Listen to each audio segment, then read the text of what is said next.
Fala galera, bem-vindo a mais um Água, Café ou Chopp Gelado. Antes de começar, corre lá, se inscreve, ativa o sininho para receber tudo em primeira mão. Quantos episódios, Anderson? 136. 136 episódios, muita coisa bacana. Se você não está aproveitando, meu amigo, eu tenho aproveitado, colocado em prática, tendo muito resultado com as histórias, com os aprendizados e com os insights que eu tenho durante as gravações. Então manda para a galera da imobiliária, faz o mar movimentar, que quando um barco sobe, todos sobem juntos. E hoje, trazendo aqui...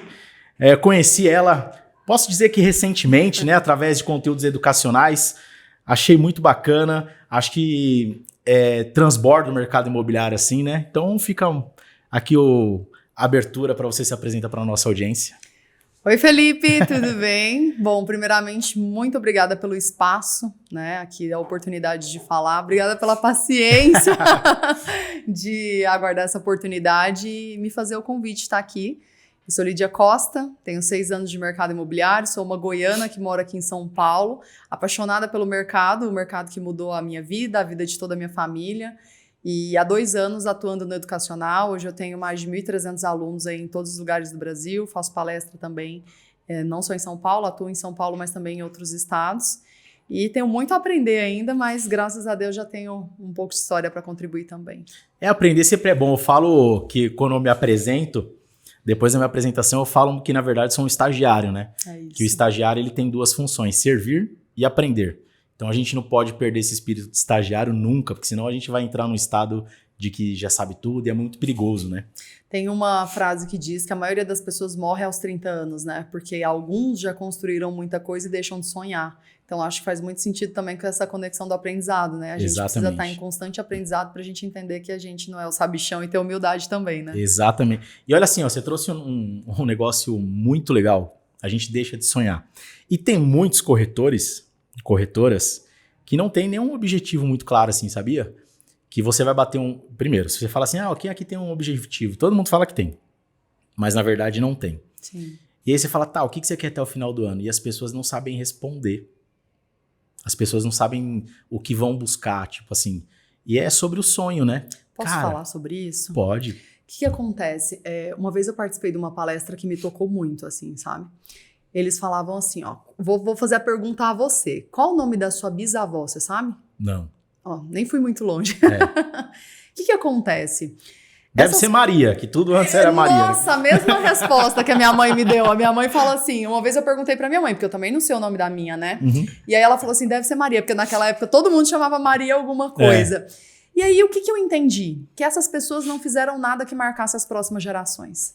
Né? Então, a partir do momento em que você não faz nada para deixar a sua história escrita, para contribuir com a humanidade de uma maneira geral, você também vai ser lembrado há poucas gerações depois, né? Então você está dizendo de até o final do ano essas pessoas não têm meta, mas poxa, e a vida inteira? Exatamente. Imagina, tipo, o meu bisneto já não saber da minha existência, sequer saber o meu nome, né? Então a gente olha isso para o mercado imobiliário, mas isso vale para a vida também, né? Eu fui músico, né? Toquei na noite.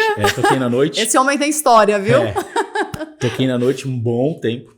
E eu tinha uma banda que ela começou cover, depois ficou independente. E tinha uma das músicas que chamava O Herói. E o contexto dessa música, a letra do Viegas foi até ex-Big Brother, No Limite e tudo mais. Ele traz um contexto tipo assim, o herói é a transformação do legado, né? O que você fez para chegar ao seu legado. E tem uma frase assim que eu falo, putz, aqui dá até pra tatuar, né? Eu tenho pouca tatuagem, acho que não dá. Que fala assim, o sorriso de quem vive por viver é diferente do sorriso de quem vive pra conquista. Caraca, que belo isso, hein? Muito bonito. E aí você fala, caramba, mano, isso é forte. Sabe qual é o problema? A gente não é estimulado nunca a sonhar. Né? A gente não aprende, né? Desde assim, na escola, as pessoas perguntam o que você quer ser quando crescer, né? E muitas vezes a gente tem que ter profissões rotulares, né? Pra gente ter admiração e tudo mais, e o tempo inteiro a gente busca essa validação, né? E aí, quando você vem pra essa vida adulta, como você não foi estimulado lá atrás, que horas que você vai despertar? Né? Então, para mim, hoje, eu enxergo muito que a mentalidade domina o jogo, porque se o corretor ele tem essa visibilidade de onde ele pode chegar, o potencial que ele tem, muitas vezes ele destrava. Sim. Né? E assim, o mercado imobiliário, ele é ilimitante, assim, você pode chegar onde você quiser, sabe? Você pode Bom, todo mundo sabe disso, né? Você pode acordar, dormir hoje sem dinheiro e amanhã ter acordar, uma venda de milhões, de Sim. repente, encaminhando, né? Só que eu acho que a sua mente tem que ser um bom lugar para você viver, né? Então, se você não trabalha a tua mente, consequentemente, os seus resultados também não serão bons, porque não tem mente fraca que sustenta alto resultado. Mentalidade é o mais importante. E olha só, em 2016 eu comecei a fazer uma série de treinamentos e cursos, porque assim, meu sócio, o Denis, ele tava num nível muito acima. E eu falei, Preciso alcançar. E aí eu, fui buscar, treinamento de vendas, treinamento de liderança, treinamento de gestão, né? E num desses treinamentos, apareceu lá, isso tem na internet, tem no Google, uma pesquisa de Harvard, dizendo assim, tipo, uma amostragem de pessoas que tinham metas definidas, colocadas no papel, se tornaram milionários depois de 10 anos, as pessoas que não tinham metas, que não tinham se tornado nada, e as pessoas que tinham metas, mas não colocadas no papel e definidas, era tipo medianos. Sim. E aí, tipo assim, eles apresentaram isso e trouxeram uma atividade, tipo assim, quais são suas metas em 1 ano, 5 anos e 10 anos? O quanto a gente não acredita nisso, né? Tipo assim, 1 ano, beleza. Mas, pô, por que em 10 anos você não acredita que você pode conquistar? E aí, assim, eu sempre fui muito cético para algumas coisas. E ali, assim, eu falei, o exercício era, coloca quais são suas metas de 1 ano, suas metas de 5 e suas metas de 10. Beleza. Aí eu falei, o papel não julga. Vamos lá. Se Harvard fez, deu certo. Não é por conta de colocar num papel que eu vou entrar no risco de, né? Sim. E aí eu fui lá colocando e tal. E aí depois que a gente fez o exercício, ele falou assim, ó, se você tiver alguma meta financeira, dobra essa meta. Eu falei, que loucura, mano. Você falou, já tá alto, eu ainda vou dobrar. Que loucura, tipo, beleza. Dobrei. E eu conquistei tudo. Parabéns. Vai fazer Uau. 10 anos, eu conquistei antes dos 10. Uau. Se foi o papel, não sei. Mas Sabe não o que vou eu deixar de digo? fazer. Sabe o que eu digo? Não acredita não, testa. Exatamente. Eu falo muito isso para as pessoas. Eu sou muito desconfiada de algumas coisas, mas eu faço o que me falam, porque eu testo.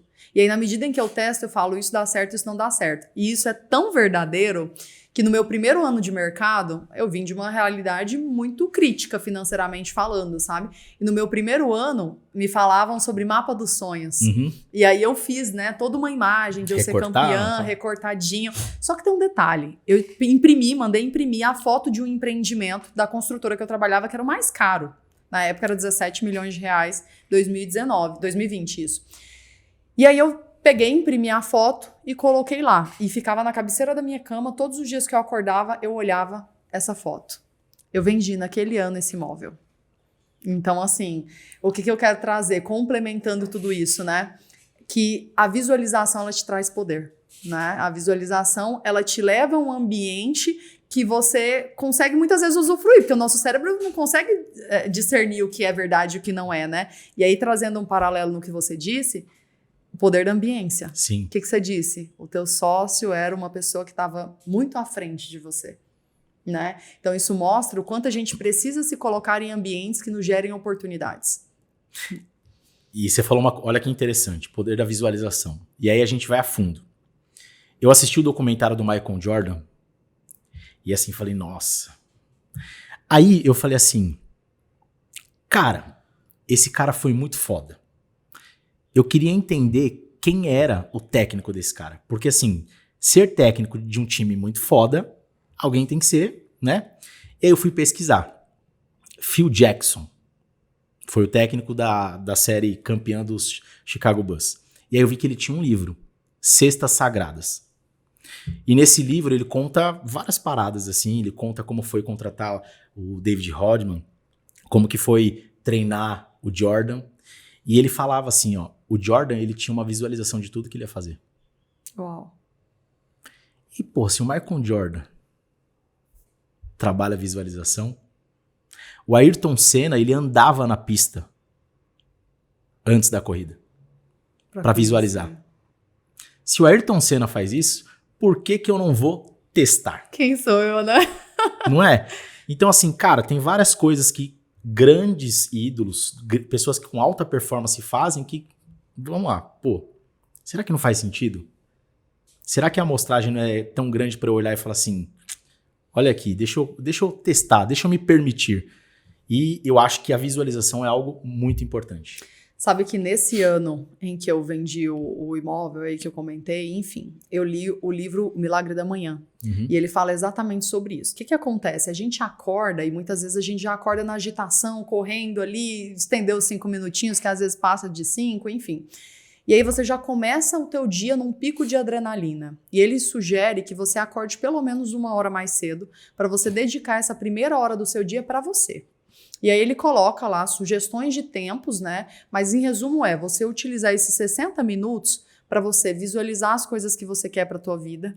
E aí visualizar com aquilo acontecendo. Então assim, eu já tenho essa casa. E aí você se imaginar entrando na casa, sente o cheiro, sente a energia da casa, vê os móveis, olha como que você se sente, porque você se apropria daquela energia, né? Então você depois passa, dentro desses 60 minutos, tipo 10 minutos, afirmando, eu sou isso, eu sou aquilo outro, enfim. Que é o poder de você se transformar também, né? As perguntas poderosas que eu trago no meu treinamento. Assim. Perfeito, é isso.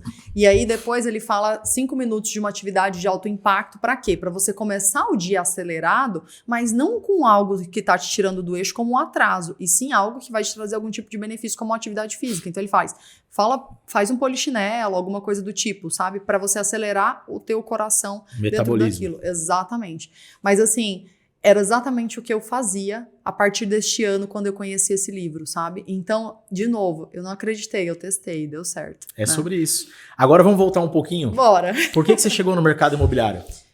Vamos lá. Eu sou de Goiânia, moro em São Paulo tem 10 anos, trabalhava com RH e eu queria ganhar mais dinheiro, assim, a real é essa, sabe? A minha realidade financeira, ela era bem diferente do que é hoje, né? E eu falava, gente, onde eu consigo, em um curto espaço de tempo, mudar a minha realidade? E aí eu via os altos ganhos dos corretores dentro do mercado imobiliário e falei, é aqui, né? Óbvio que não foi tão simples assim, mas foi por dinheiro, literalmente, né? E aí o que eu entendi? Eu entrei no mercado um bebezinho, mas eu tava trabalhando junto com gente que tinha 10, 20 anos de mercado. E eu falava, como que eu consigo me diferenciar dessas pessoas? Fazendo mais do que eles fazem. Então, o que eu entendi, Fê? Eu não tinha família, eu não tinha filhos aqui em São Paulo, não tinha nada, né? Eu tinha mais tempo do que a maioria das pessoas. Você tinha que fazer acontecer. É isso. Eu nunca tive a oportunidade de não dar certo. E na minha cabeça, isso nunca existiu, sabe? Todas as vezes em que eu pego pra fazer algo, aquilo vai dar certo. Porque eu vou fazer dar certo. É a sua crença. É isso. Eu vou fazer dar certo. Então, não existe essa possibilidade. E óbvio, né? Eu também não tinha muito o que fazer, era o que eu tinha na minha mão naquele momento, sabe? E às vezes isso é bom, né? Porque quando eu tenho outras opções, eu vejo que essa daqui não tá dando tão certo, eu inclino pro mais fácil, né? Eu vou para um seletista, eu vou para uma outra área, eu coloco mais energia, mas a minha energia nunca vai para o mercado imobiliário. E o mercado imobiliário é essa constante montanha-russa, essa instabilidade. E aí, por isso, eu preciso ter bastante controle emocional também, né? Mas enfim, então eu vim por dinheiro, e continuo por dinheiro, né? Porque acho que é uma área que assim, Fê, eu sempre falo para as pessoas assim, ó, com teu currículo, se você saísse hoje do mercado, quanto você ganharia? Pois é. Então, e aí as pessoas ficam assim, poxa, às vezes a pessoa vai sair do mercado imobiliário e vai trabalhar em profissões onde vão ganhar muito menos. Então, por que eu não dou o meu melhor aqui dentro, onde eu tenho condições de muitas vezes ganhar mais do que um juiz, um médico, entende? Então, eu coloco toda a minha energia hoje nisso. E aí eu transbordei com o educacional, né? Como a gente estava falando, quem é vendedor vende tudo. Exato. E olha que legal, eu vou te falar que o meu foi um pouco ao contrário. Tá? Conta. Eu tinha 20 e poucos anos e eu ganhava bem pra caramba. Jura? Caramba. 20 e poucos anos eu já ganhava, não sei se era 22, 23, sei lá. Eu já ganhava tipo 5, quase 6 mil reais. E aí? Por que veio? Porque eu não queria mais ter a minha vida, minhas promoções na mão de outras pessoas. E eu identifiquei no mercado imobiliário que se eu tivesse resultado era por mim, se eu não tivesse também era por mim. Mas sabe que esse despertar, e foi um impulso para mim, eu vi também no livro Segredos da Mente Milionária. Eu li esse livro e esse livro foi uma lavagem cerebral para mim na época, sabe? Porque ele fala assim, ó, que você nunca vai ter de fato uma vida com liberdade e uma vida financeira plena dependendo de um terceiro, né? Porque se você entregar resultado ou não entregar resultado, seu salário no final do mês é o mesmo. E aí ele estimulava no livro a você trabalhar conforme a sua performance. Sim. E foi exatamente esse livro que fez com que eu tivesse uma virada de mente e falasse, poxa, isso faz muito sentido. E aí eu comecei a caminhar e tudo mais, e fazer, e tive todos os medos do mundo, vim com uma reserva financeira muito baixa, mas graças a Deus as coisas aconteceram muito rápido, com essa constância de pensamento, de que eu precisava fazer mais. E aí eu literalmente me comparava, eu falava assim, Felipe, Você fala com quantos clientes no dia? Lídia, eu falo com 30, então eu vou falar com 40. Modelagem. Tem que falar mais do que o Felipe. Exatamente. Porque eu pensava assim, o Felipe tem família, o Felipe tem filhos, o Felipe tem menos tempo que eu. Então eu preciso falar mais do que ele. E aí eu ia para um terceiro. Se eu encontrasse alguém que falava com 40, eu tinha que falar com mais. Porque a minha mentalidade sempre foi essa, eu preciso fazer mais do que essas pessoas. E deu certo. E eu até falo assim, eu tá sem vender, nada que 100 ligações por dia faça resolver isso. Exatamente. Eu costumo dizer o seguinte, Fê, não existe cadeira boa que fica vazia. Se você não tá vendendo, alguém vai vender no teu lugar. Ah, mas a política tá ruim, a economia tá ruim. Amigo, alguém vendeu, então ruim é você. É igual é a Selic. Eu falo assim, deixa eu te falar, se o cara gerou um lead, se o cara ligou, ele não tá preocupado com taxa de juros. Vamos falar sobre isso? Eu vi agora recentemente que a CEBI, que é a Câmara Brasileira lá da Construção, enfim, ela divulgou um resultado mostrando que cresceu em quase 17% as vendas em 2025 comparado com 2024. Pois é. Então, ou seja, tem gente comprando, né? As linhas de crédito são maiores, liberação da Caixa Econômica, o valor é maior desse ano. Liberou a faixa 4 do Minha Casa Minha Vida, isso alavancou muito o mercado imobiliário, sabe? Então, assim, tem gente chorando, tem gente vendendo lenço, né? Exatamente. Aí a gente precisa escolher o lado que a gente quer. E assim, juntando um pouco disso tudo, você falou de eu trabalhar mais com as pessoas, a gente falou da parte um pouco mais emocional, né? Eu tenho, eu trago no Pivio o que eu chamo de 3Gs. Inclusive esse conteúdo também tem no online. O que é o 3Gs? Primeiro, gestão de tempo, gestão financeira e gestão emocional. As pessoas não sabem fazer a gestão do tempo. E aí eu até trago alguns exemplos assim, ó, quando você é CLT, você tem horário para entrar, horário para almoçar, voltar e horário para sair. Por que quando você é o funcionário da sua empresa, você não faz isso? Concordo. E assim, ó, quando você é corretor de imóveis, corretora, você é a sua empresa, independente de onde você trabalha. E se você é a sua empresa, como que está o seu melhor funcionário? Você daria aumento para ele ou dispensaria ele? Perfeito. E aí quando eu falo isso, as pessoas falam assim, não, geralmente é o silêncio, né? E porque é autorreflexão. Tá, será que eu estou entregando o que eu posso? Ou será que eu só estou fazendo o básico? Ou às vezes nem o básico, Exatamente. Né? Enfim. E aí assim, eu trago essa percepção. Então, quando você trabalha para outras pessoas, você tem esse comprometimento. Nem que se for forçado. Ah, eu por dentro não gosto, cobrado, mas você vai. Sim. Quando é para você, você não faz. E eu trago isso de uma percepção minha. Porque quando eu entrei no mercado imobiliário, eu fiz uma venda, aí eu me desliguei do CLT e fiquei focado 100%. E aí eu achei que eu ia ficar rico. E eu fiquei 6 meses sem vender. Sim. E no dia do lançamento, o meu coordenador falou assim, cara, vamos fazer uma reflexão aqui. Quantos dias você chegou atrasado e não pegou roleta? Uau. Eu falei, é verdade. Ele falou, você poderia ter pego um cliente que tivesse mudado o jogo. É isso. Eu falei, caramba, gestão de tempo. Que eu vi em mim e eu vejo no mercado. A culpa é sempre nossa, né? Outra coisa, as pessoas não sabem quanto precisam. Elas sabem o que elas querem, mas elas não sabem o que elas precisam. Sim. Ah, eu quero os números mágicos, né? 100 mil por mês, 50 mil por mês, 10 vendas. Mas ela não sabe o que ela precisa. Ela não sabe o ponto de partida. Sim. E às vezes assim, ó, eu preciso de um 50. Olha como tá leve. Fiz um 50. A partir de agora, eu tenho tranquilidade para entrar no terceiro, gestão emocional. Sabe como eu costumo dizer? Assim, ó, que o fardo fica mais leve. Quando a gente olha assim, ó, eu tenho aqui uma lista com 500 nomes. Aí você liga para 50 pessoas. 49 te ignoram. 1 te dá atenção e compra. Então, ao invés de você olhar e falar, eu preciso fazer 50 ligações, pensa, só preciso de um cliente. É isso. Um cliente. É muito mais fácil você pensar em 1 do que você pensar em 50. Então, se a sua conversão é 50 para 1, pensa que você só precisa de 1. Né? Vendas é matemática, né? Exatamente. Então, assim, entende os números. E outras, se hoje eu faço 5 mil, não adianta eu projetar uma meta de 100 mil. Eu não vou chegar. E aí isso me desmotiva no meio do caminho, porque eu já desenho sabendo que eu não vou chegar. Nas minhas mentorias, a primeira coisa que eu falo assim, você já ganhou esse dinheiro? É isso. Não, nunca. Então você não sabe o caminho. É isso. Quanto você já ganhou? Porque o quanto você já ganhou, você sabe o caminho. Vamos construir o caminho, beleza, vamos chegar aí, vamos entender.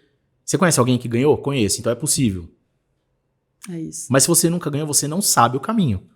A gente vai construir. Mas eu preciso entender, você ganhou quanto? Qual o máximo? Porque aqui você sabe como você fez. E aí você comentou sobre você ser o dono do teu próprio negócio, né? Eu costumo dizer o seguinte, eu vejo muito corretor terceirizando a responsabilidade. Então, assim, ó, não fechou a venda porque o meu gerente é ruim, meu gerente não conseguiu convencer o cliente. Ah, porque o produto não sei o que lá. Nunca a culpa é dele. Né? A gente precisa, primeiro, querer ter a ambição de aprender todas as etapas do processo e conduzir as etapas do processo sozinho. Então, esse é o primeiro ponto. Eu sou muito fã do Raul Seixas, tá? E Raul Seixas já dizia assim, ó, muito mais fácil dizer que a culpa é do outro. É isso. Por quê? Porque daí eu tiro a minha responsabilidade. Segundo, é inadmissível você é dono da tua própria empresa. Então, você tem a sua lojinha. Eu, Lídia, sou uma lojinha. Eu abro a minha lojinha, não entra nenhum cliente e eu aceito fechar minha lojinha e tá tudo bem e eu volto para minha casa e o dia foi lindo. A gente precisa ter esse inconformismo de que tem que prospectar todos os dias e não só ficar esperando o outro, porque às vezes o corretor trabalha dentro de uma estrutura e ele fica, mas a imobiliária, mas o meu gerente, e você? O que você fez? Exatamente, aí onde que tá o erro? Ele foi lá e fez uma venda de R$10 mil. Ele paga os R$10 mil de conta, ou se ele não consome os 10 mil, ele começa a gastar com outras coisas. Ou seja, esse corretor ele vive sempre no caos. Ele está acostumado com a escassez. Mercado, né? Porque assim, ó, se eu nunca ganhei R$10 mil, eu não sei administrar R$10 mil, entende? Então eu preciso aprender a trabalhar com aquela quantia. A gente tem históricos de ganhadores de Mega Sena. Sim, né, que a maioria fica pobre. Exatamente, porque ele não consegue lidar com aquele valor. Então ele pensa que aquilo nunca vai acabar. O corretor é a mesma coisa. Ele estava acostumado a ganhar 1.500 por mês, aí ele ganhou 10 mil. Aquele dinheiro é infinito para ele. Então ele começa a gastar. Só que ele não gasta da maneira certa. Eu sempre digo assim, ó, você pode estar devendo 15, você ganhou 10, você vai gastar só 6 mil. Paga a conta com 6 mil. Os outros 4 mil você vai reinvestir na tua profissão. Por quê? Porque é a tua empresa. Aí a pessoa quer entrar no mercado imobiliário sem nenhum tipo de investimento. Aí eu fico pensando assim, ó, a imobiliária é o incorporador, vai lá e gera o lead, entrega para o corretor. Aí ele fala assim, não, mas eu tenho que ter o lead, porque a empresa tem que me dar o lead, não sei o que lá. Aí você fala, nossa, mas vai dar um baita de um atendimento, né? Porque, olha, eu já tô entregando o lead, a estrutura, tudo para essa pessoa. Aí o cliente chega, ele chama um para apresentar a maquete, o outro para sentar na mesa. Você fala, gente, o que essa pessoa faz? Dá bom dia? E ganha 10, 15, 50 mil reais para dar bom dia? E as pessoas, elas só veem o que elas entregam, elas não veem o que elas têm de volta. Exatamente. Então, assim, elas não valorizam, elas não percebem porque não doeu no bolso dela. Eu preciso colocar 5 placas. Tá, mas 5 e quantas placas tem para você receber ligação? Eu preciso captar 6 imóveis, mas quantos imóveis tem na carteira para você vender? As pessoas só olham para o que elas precisam fazer, não olham o que elas ganham.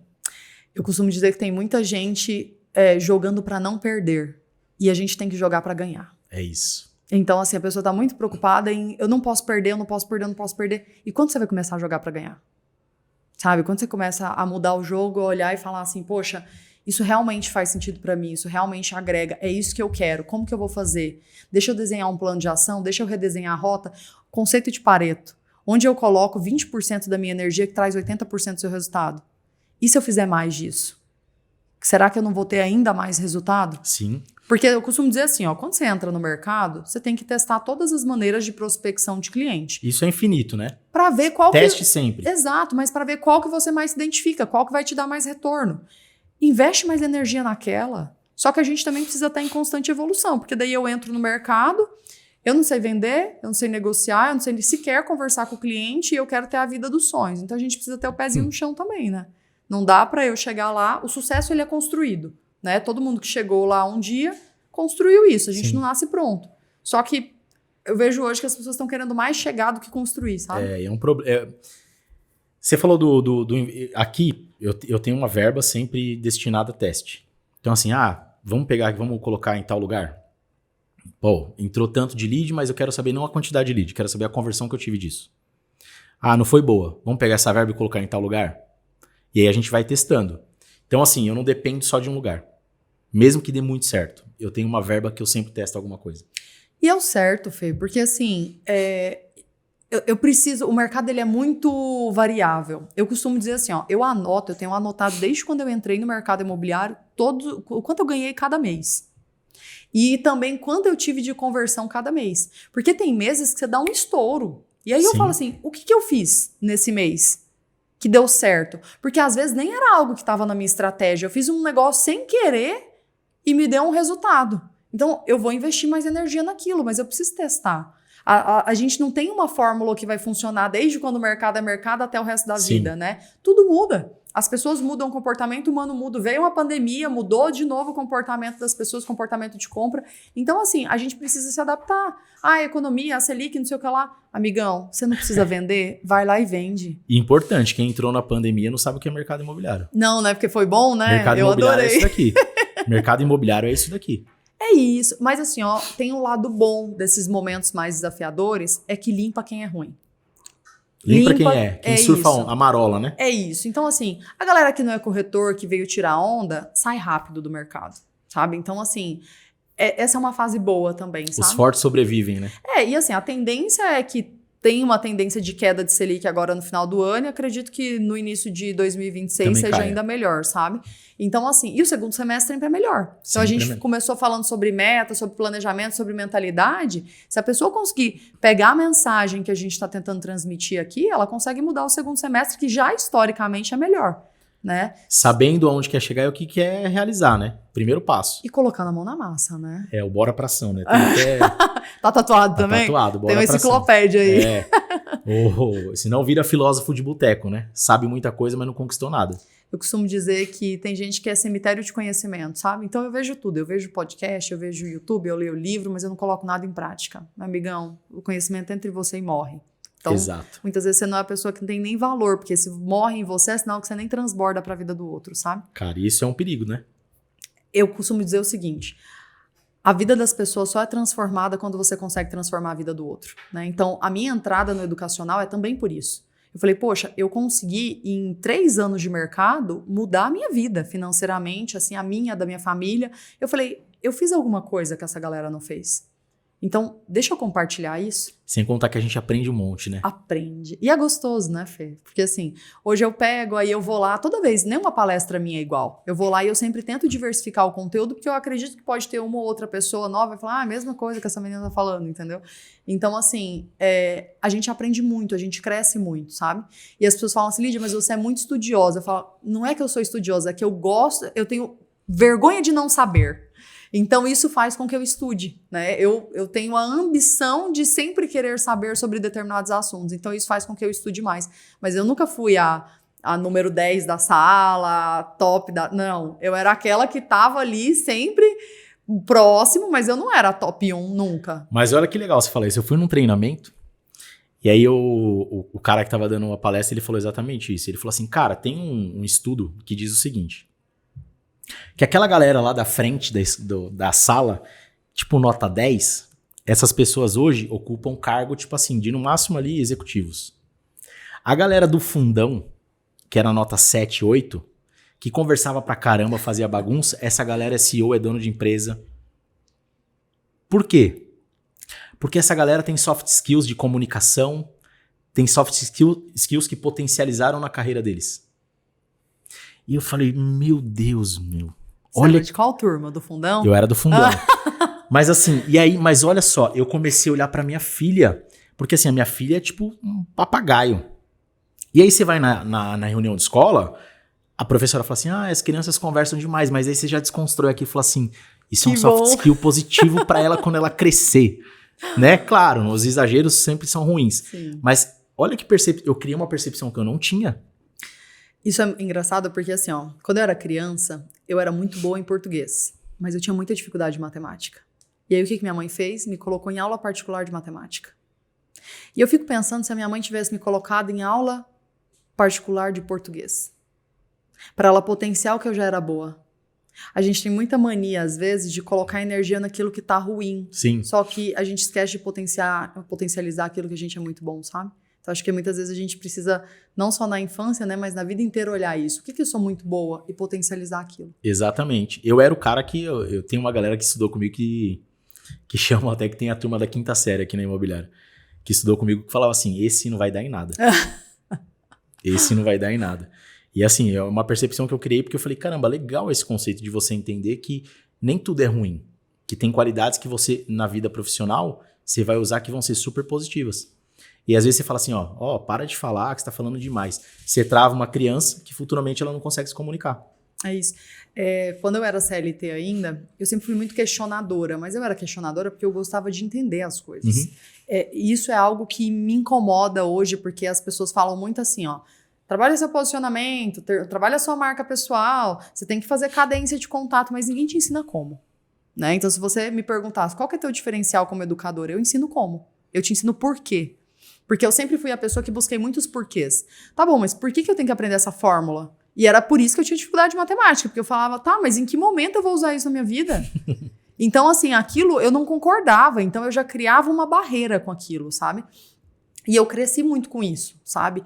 E quando eu atuava como CLT, as pessoas falavam assim, eu lembro que muita vez tinha um departamento que eu era de desenvolvimento de pessoas e tinha o DPzão, né? O departamento pessoal. E aí eu questionava, eu era muito questionadora com as ações do departamento pessoal. E aí, quando um dos rapazes saiu, o Wagner, ele veio falar pra mim assim, Lídia, nunca muda a sua essência. Porque os seus questionamentos fez com que a gente melhorasse muita coisa. Então, vão ter os que te criticam e vão ter os que te elogiam, pelos mesmos motivos, né? A gente vai ser amado e odiado pelas mesmas ações. Eu não sou nem questionador, eu sou chato mesmo. Mas eu sou chato com umas pessoas em estratégia. O Renan, meu Deus. Que eu falo assim, eu falei até pra ele, Renan, eu sou chato, mas é porque eu aprendo com isso. Eu te questiono pra eu entender qual é a sua linha de raciocínio. Isso é bom. Aí ele posta alguma coisa lá, eu sempre questiono uma coisa, ele fala assim, mas por quê? E aí a gente entra no debate, mas por que você acha? Não, mas eu acho que isso. Aí a gente constrói uma ideia, tipo assim, pô, que legal que ele pensa assim, isso é legal. E aí eu começo a entender, porque são pessoas que falam assim, vale a pena eu entender a cabeça dessa pessoa. Então eu falo que eu sou chato pra algumas coisas. Isso é bom, porque assim, às vezes você muda de opinião. Sim. Né? Porque assim, eu costumo dizer assim, eu não tenho opinião formada pra nada. Se você chegar em mim e argumentar sobre alguma coisa que eu me posicionei e falar, Lídia, mas com base nisso, e eu olhar e falar, putz, acho que o Felipe tem razão. Ó, eu mudei de opinião.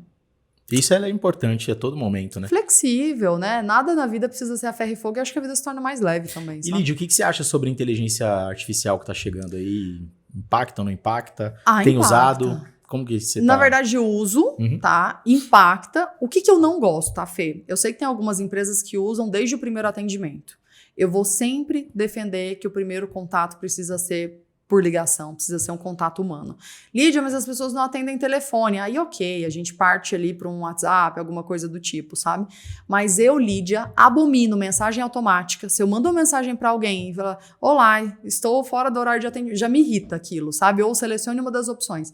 Me incomoda, sabe? Eu sou muito a favor desse contato humano. Eu penso que a gente lidar com a maior conquista da vida de uma pessoa, sabe? Então, assim, é um valor agregado muito alto para eu deixar um robozinho trabalhando. Agora, existe uma fase onde eu tentei contato com o cliente, às vezes não consegui, e aí eu vou fazer a cadência de contato, mandar mensagem, fazer follow-up, cobrar retorno e tudo mais.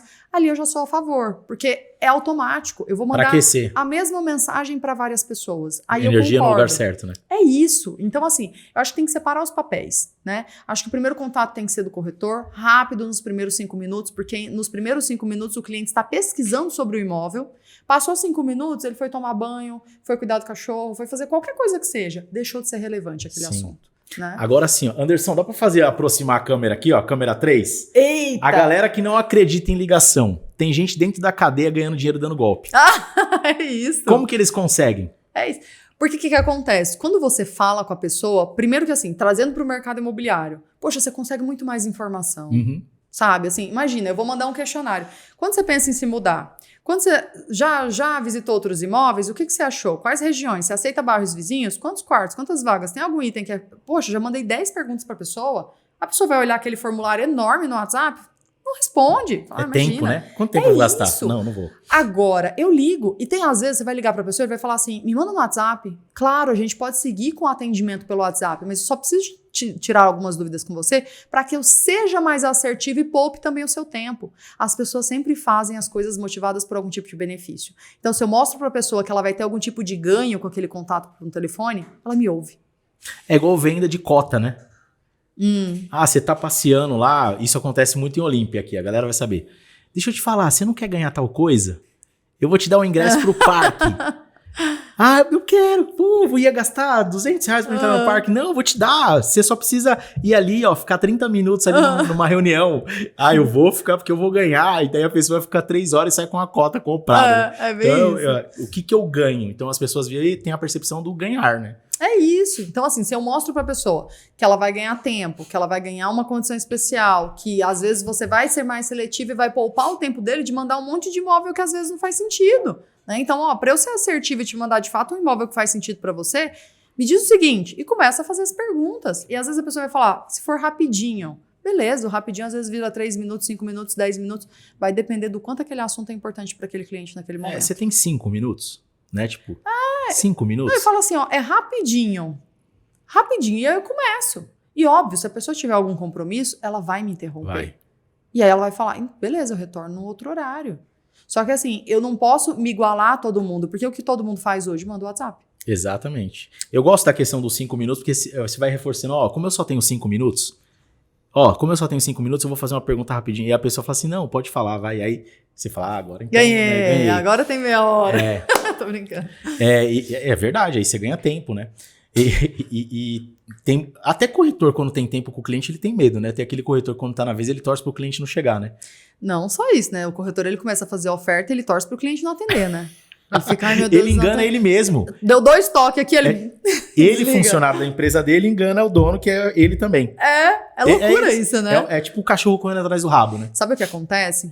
A gente tem medo de dar certo, Felipe. A gente tem medo de dar certo também, só que isso é inconsciente. É igual quando chega a proposta, tem corretor que tem medo de seguir. Isso! E a gente tem medo, às vezes, de pedir a proposta também, né? Porque fala assim... Eu falo exatamente isso no meu treinamento. Meu Deus, gente, eu falo assim, ó, a gente não perde o que a gente não tem. O corretor, ele tem medo de pedir a proposta, com medo de ouvir um não. Ou ouvir uma proposta nada a ver e ouvir um não do proprietário. O cliente também tem o medo de formalizar uma proposta e ser rejeitado. Sim. Então assim, aí fica os dois aqui, ó. Os dois medrosos. Caras, vamos lá.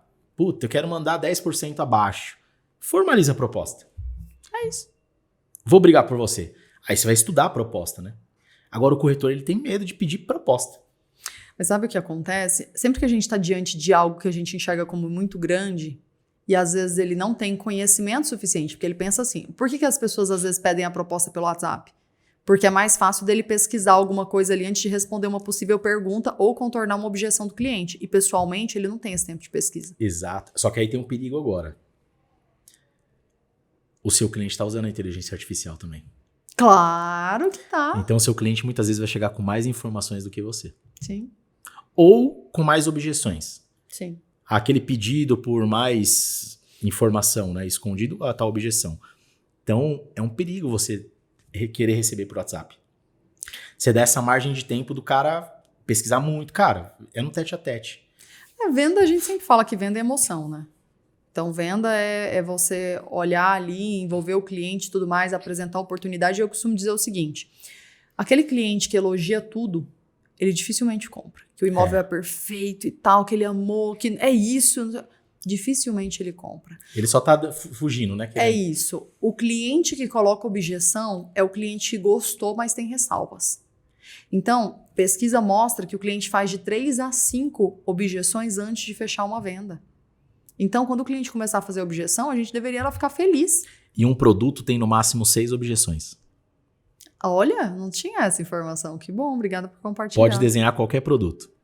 É no isso. máximo 6 objeções. E aí, como que o corretor se prepara? Pega lá, ó, objeção 1, alaga. Como que eu contorno essa objeção? Exato. Põe ali, ó, 3 argumentos, só que faz à mão, porque lembra que você falou Prefeitura lá já tá atrás? trabalhando, quando entregar daqui 3 anos, esse problema não vai existir. É isso. Ó, tá aqui a matéria, tá aqui, eu fui na prefeitura, peguei o projeto, tal. É isso. Tamanho. Isso. Arquitetura. Exatamente. Traz um arquiteto, faz uma projeção de planta, mostra um decorado. É igual quando a gente, os apartamentos Minha Casa Minha Vida, além de ser os apartamentos sem vaga, agora são os apartamentos pequenos, né? Sim. E aí, tipo assim, o cliente fala assim, nossa, mas eu não me vejo morando aí. Mas quem disse que é pra você morar? Você pode alugar esse imóvel e alguém pagar esse patrimônio pra você. Felipe, tem uma conta que eu ensino para os meus alunos a fazerem que é assim, ó. Cliente comprou um imóvel. Ele compra um imóvel na planta, por exemplo. ele investe ali 30% do valor do imóvel em obras. Então, o imóvel, sei lá, ele investe 100, 125 mil no valor do imóvel. A projeção de 10 anos, considerando o IGPM, que dá quase 8%, ele vai valorizar, arredondando números, 80%. Então, o imóvel vai, sei lá, sair de X e vai valer 600 mil. Sai de um valor simbólico, foi para 600, 800 mil reais, considerando só o IGPM, sem considerar a valorização. Esse cara investiu 125 mil, tem um patrimônio de 600, com a valorização ao longo dos próximos 10 anos, só que tem um detalhe, ele só pagou 125. Quem está pagando o financiamento é o inquilino dele. Quando o corretor ele consegue mostrar isso para o cliente, que ele investe 125 mil diluídos em 3 anos, e que quando o imóvel fica pronto, o imóvel se paga e muitas vezes ainda gera um lucro para ele, e que ao longo de 10 anos ele comprou um imóvel de 300 mil, que está valendo 700, 800 mil reais, fala, cara... Mas eu vou trazer um gancho aqui primeiro. Antes dele mostrar para o cliente, ele pode ser o cliente. Perfeito, ótimo, ótima colocação. Eu faço muito isso. É isso. Eu faço muito isso. E aí chega um ponto que eu entendo que a curva, que o imóvel não vai sair do lugar mais, e aí eu vendo. Por quê? Porque daí você é a própria prova social. É isso. Porque daí você tem ainda mais evidência para falar sobre aquele projeto. Porque você já contornou todas as objeções possíveis e você é uma pessoa que vende no que você realmente acredita. Eu compro imóvel, assim, e fico 4 ou 5 anos. Quando ele chega numa valorização que eu entendo que é um ponto de equilíbrio, vai demorar muito para sair desse valor, eu vendo. Quem pagou foi o inquilino. É isso. Não existe aplicação financeira que você não coloca quase nada e tem esse retorno. E aí você fala, cara, ó, eu tinha um imóvel na rua tal, assim, comprei por tanto, vendi por tanto, porque você fala com propriedade. Só que assim, a gente também, a gente no total, que eu tô falando a classe, a gente fala de oportunidade, mas a gente não aproveita a oportunidade. Não, sem razão. Ah, eu tô com um imóvel que é perfeito para o investidor. Por que é perfeito para o investidor? Porque ele tá 30% abaixo do mercado. Tá, e por que você não compra? Por que você não é o investidor? Faz todo sentido. Por que eu tenho que ofertar para o investidor? Sim. Cara, vá atrás de uma linha de crédito. Eu sempre brinco que eu tenho sempre um crédito aprovado. Por quê? Apareceu uma oportunidade. E meu irmão fala muito assim, ó, dinheiro atrai dinheiro. E eu tinha um imóvel em Goiânia que eu vendi no final do ano passado, por esse mesmo motivo. Ele falou assim, Lídia, o imóvel passou de um determinado tempo, faz dinheiro novo. Meu irmão fala muito isso, faz dinheiro novo. E eu falei, putz, tem razão, vou fazer dinheiro novo.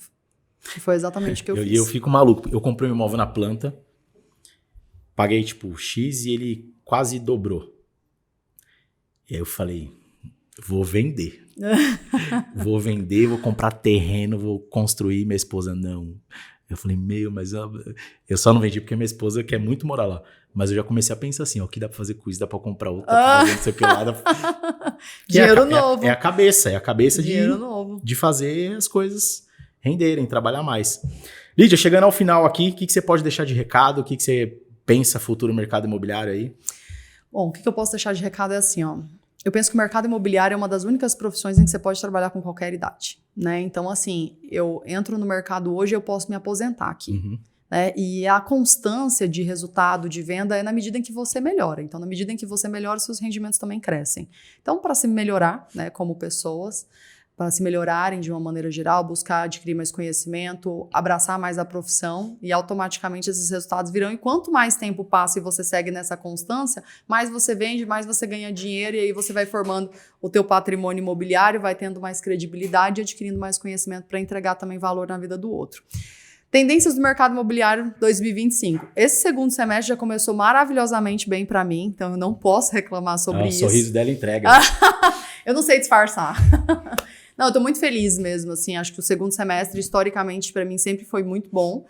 Esse segundo semestre realmente começou muito bom, assim, e eu acho que muito vem disso, sabe, Fê?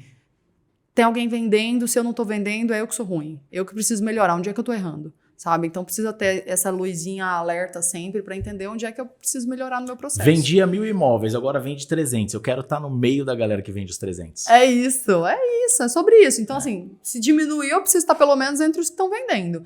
Então, assim, eu tenho uma ótima perspectiva, acredito muito que o mercado imobiliário aí vai melhorar, né? Tanto esse segundo semestre quanto no início do ano que vem. E aí, óbvio, eu preciso estar pronta para surfar a onda quando as coisas melhoram também. Mas enquanto a onda não melhora como eu gostaria, eu preciso estar apta também para entregar e fazer o dinheiro girar dentro do mercado e também na minha conta bancária, né? Estar pronto, muitas das vezes, é ter conhecimento, né? É isso. Pra você, água, café ou chopp gelado? Pra mim é água. Olha aí. Isso aí, galera. Mais um episódio no ar. Água, café ou chopp gelado, porque falar de imóvel não precisa ser algo chato. Corre lá, se inscreve, ativa o sininho para receber tudo em primeira mão e até o próximo episódio. Tchau, pessoal!